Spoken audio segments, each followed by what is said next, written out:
Terima kasih saudara, Anda masih bersama kami dalam segmen Kompas Sport di Kompas Pagi. Saudara, Persib Bandung gagal meraih kemenangan di 2 laga Piala Presiden 2025. Pelatih Boyan Hodak bilang hasil ini membuatnya mengetahui kekurangan timnya. Boyan berharap dapat menemukan solusi sebelum musim baru tiba. Hasil kurang memuaskan Persib Bandung di Piala Presiden 2025 tidak terlalu mengkhawatirkan bagi pelatih Boyan Hodak.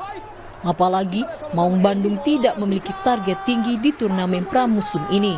Persib menjadikannya sebagai persiapan sebelum tampil di Super League 2025-2026. Boyan Hodak pun memilih untuk menemukan solusi sebelum musim baru tiba.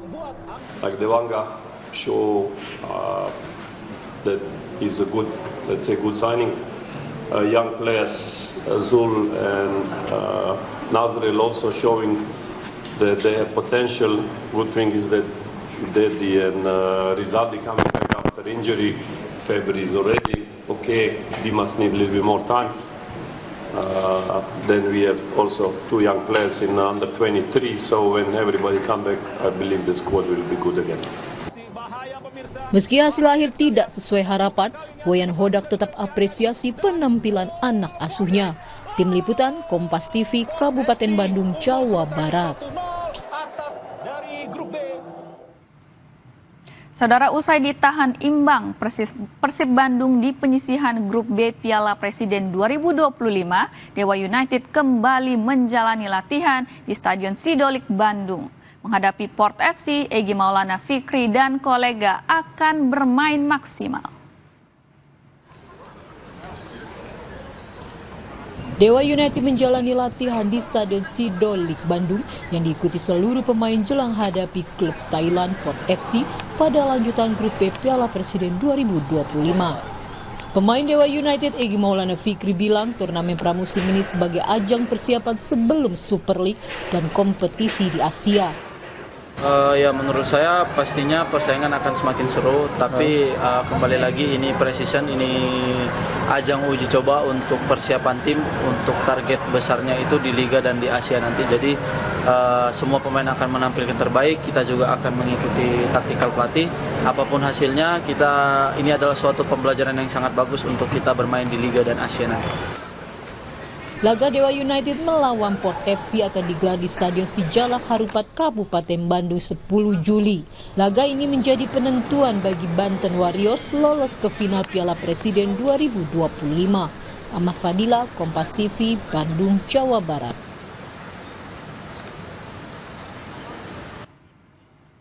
Sementara itu, Arema FC akan melakoni laga pamungkas fase grup di Piala Presiden 2025 berjumpa Oxford United.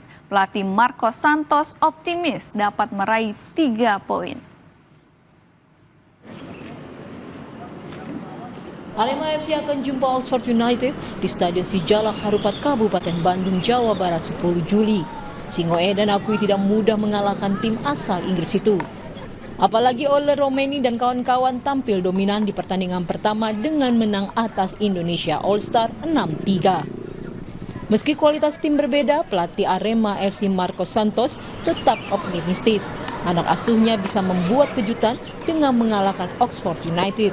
Meski kebugaran pemain menjadi sorotan pelatih. Apesar do espaço curto de tempo, a gente conseguiu corrigir coisas e evoluir a equipe para o jogo de amanhã, uma decisão contra o Oxford. Nós estamos vendo, alguns atletas ainda sentiram, nós vamos aguardar para definir o time para que possa jogar contra o Oxford. Time muito bom, bem treinado, o time já tem conjunto. Nós estamos montando sim uma estratégia para que possa surpreender o Oxford e procurar vencê-los para brigar pela Copa Piala. Di klasemen Grup A Piala Presiden 2025, Oxford United berada di posisi pertama dengan 3 angka dari 1 laga. Sedangkan Arema di urutan kedua dengan 1 poin juga dari 1 pertandingan. Sunandar, Kompas TV, Kabupaten Bandung, Jawa Barat. Sport lovers, sebanyak 9 pemain diaspora terpilih tergabung bersama Timnas Indonesia U17 dalam pemusatan latihan di Bali. Mereka dituntut untuk cepat beradaptasi, terutama dengan kondisi cuaca.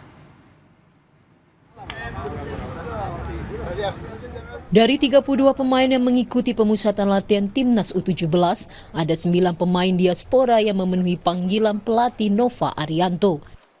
Berbeda dengan pemain lokal yang hanya fokus pada latihan dan strategi dari tim pelatih, pemain diaspora ini memiliki tantangan lebih banyak, yakni harus beradaptasi dengan cuaca serta makanan. Pemain U17 Deston Deandre Denzel Hope bilang sangat bersemangat mengikuti pemusatan latihan dan harus segera adaptasi cuaca. Yeah, it's different from the Netherlands because it's hot weather. So that's one thing. Yeah, good team, good spirit. So I'm happy to play here. Sementara pelatih Nova Arianto mengungkapkan alasan anak asuhnya diboyong ke Bali karena untuk melatih konsentrasi pemain saat bertanding. Setelah kita melakukan workshop di Qatar secara kompetisi atau turnamen besok kan Piala Dunia bersifat seperti festival. Dan festival itu sebelahnya lapangan dan sebelahnya juga ada lapangan. Jadi ada kemungkinan di saat kita main di sebelah ada tim lain juga bermain. Termasuk di latihan juga sama di area latihan kita. Di saat kita latihan nanti di sebelahnya, di belakangnya juga ada tim latihan. Saya mau coba mereka bisa nggak fokus dengan situasi itu dan kita buat simulasi di Bali karena fasilitas yang bisa mengakomodir itu hanya di Bali. Karena di lapangan sebelahnya ada lapangan lagi dan saya mau simulasi itu terjadi dan pemain nanti bisa beradaptasi dan bisa fokus nanti di Qatar. Latihan tahap pertama akan dilakukan di Stadion Samudra Kuta dan akan pindah ke Bali United Training Camp pada 14 Juli setelah promosi degradasi pemain dilakukan. Nandang Astika, Kompas TV, Badung, Bali. Kita ke informasi olahraga lainnya, Saudara. Manajemen Liga Kompas melepas keberangkatan tim LKG BRI Indonesia ke Piala Gothia di Swedia. Tim yang dinakodai pelatih TB Wahyudiansyah merupakan hasil dari seleksi Liga Kompas musim 2024-2025 yang digelar selama 15 pekan.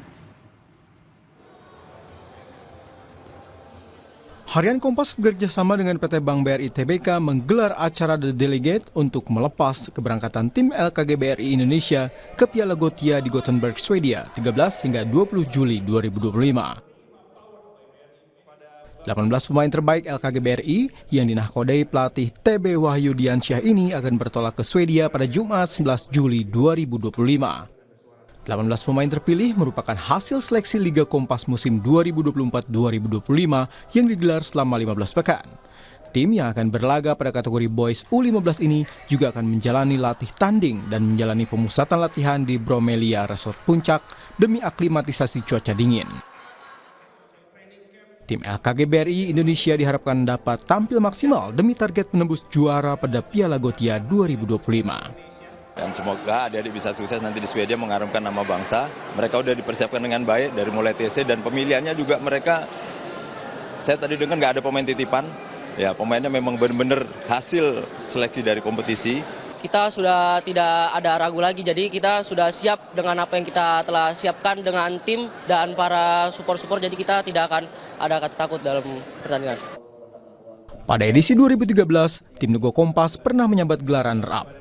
Sementara edisi 2018, tim Liga Kompas hanya mampu meraih peringkat 3. Di Piala Gothia, tim LKG berada di grup 29 Boys 15 bersama AFC Eskilstuna, Prep School District, dan Oyarzio If 1. Rini Taniken, Arif Rahman, Kompas TV, Jakarta.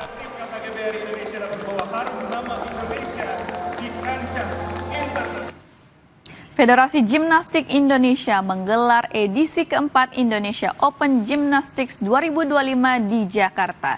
1.000 lebih pesenam dari 19 provinsi ambil bagian dari event Road to Artistic Gymnastics World Championship yang akan diadakan di Indonesia Oktober mendatang. 1.000 lebih pesenam usia 5 hingga 13 tahun dari 19 provinsi dan 90 klub senam yang tersebar di Indonesia ambil bagian pada edisi keempat Indonesia Open Gymnastics 2025 di Gor Raden Inten, Jakarta. Seremoni pembukaan turut dihadiri Ketua Umum KONI Pusat, Marsiano Norman, dan Komite Eksekutif NOC Indonesia, Josephine Tampu Bolon. Terdapat 5 disiplin yang dipertandingkan, yakni artistik, trampolin, ritmik, dan aerobik. Sementara parkur akan diselenggarakan di Bandung 11 hingga 13 Juli. Federasi tegaskan event ini dimanfaatkan demi memantau bibit pesenam muda berbakat untuk dapat menembus pelatnas gimnastik Indonesia. Kami ingin melihat dari potensi yang usia dini ini seperti apa, dan kalau misalnya nanti ada yang bagus sekali, tidak menutup kemungkinan kami akan tarik dan kami akan berikan pelatihan-pelatihan khusus. Kalau kuotanya sekian, kami juga kadang-kadang ingin menambah dengan potensi sendiri gitu. Karena kalau hanya kuota saja kan nggak banyak ya. Tadi Pak Marsiono bilang di dalam sambutannya bahwa ini salah satu cabang olahraga yang nomornya banyak. Minimal kita bisa ambil 2 emas aja. Itu sudah sangat membantu gitu ya. Hasilnya di nomor all-around putra peringkat pertama diraih Azmi Hail Basri usai kantongi 58.725 poin asal Semen Padang Club. Sedangkan di nomor all-around putri peringkat pertama menjadi milik Aisyah Hanan dari Malang Gymnastic Academy usai kumpulkan 38.300 poin. Rinita Niken, Arif Rahman, Kompas TV, Jakarta.